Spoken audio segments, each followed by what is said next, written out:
Bitcoin just dropped below 68K. And right now, traders are watching one specific level like hawks.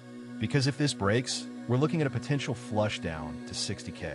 But here's what most people don't understand. This isn't panic. This is actually textbook market behavior. And knowing what's happening right now could change how you position yourself for what comes next. We're in a fascinating moment. Bitcoin has been consolidating in this upper range for weeks. But the drop below 68K isn't random. It's hitting right at a time when several things are converging. Macro headwinds, profit-taking, and something even more important that I'll get to in a second. The reason traders are suddenly nervous about 60K isn't because they woke up pessimistic. It's because that level has actual significance. This is where the real technical breakdown would begin. And that's what everyone's paying attention to right now. Let me break down what's actually happening on the charts. Bitcoin has been trading between 66K and 73K for the last several weeks.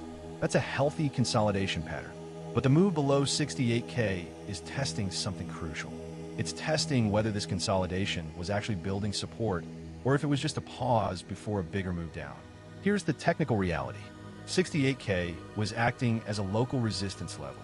When price breaks below local resistance, traders start asking one question: how far does this go?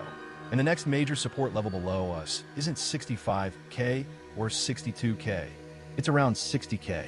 That's where a lot of institutional purchases came in during previous cycles. That's where order books are thick. Now, there's also something happening in the options market that's worth mentioning. The open interest in put options has been climbing. That's traders essentially betting on a downside move. When you see that kind of positioning, you get cascading liquidations if we fall hard enough. That's the fear. That's why 60K keeps coming up in trader chat right now. But here's the thing that separates this from an actual crash narrative. The fundamentals haven't changed overnight. Bitcoin's network is as strong as ever. Real adoption metrics are steady. What's changed is the time frame. We went from a long-term accumulation narrative to a short-term redistribution phase. And those are completely different animals. So what does this actually mean for your position? First, understand that volatility like this is the price of playing in crypto. It's not a bug, it's a feature. If you're invested beyond your risk tolerance, a move to 60K would be catastrophic psychologically.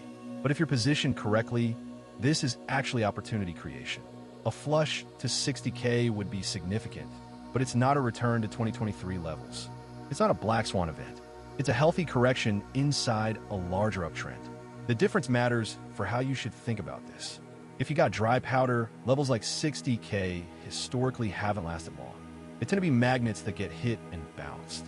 If you're already holding, panicking now is how people lock in losses at the worst times. The crypto market moves on information asymmetry. The people who understand what's actually happening versus what's being hyped are the ones who survive volatility like this. Subscribe to Crypto Genius for daily breakdown of exactly what the charts are telling us before the crowd figures it out.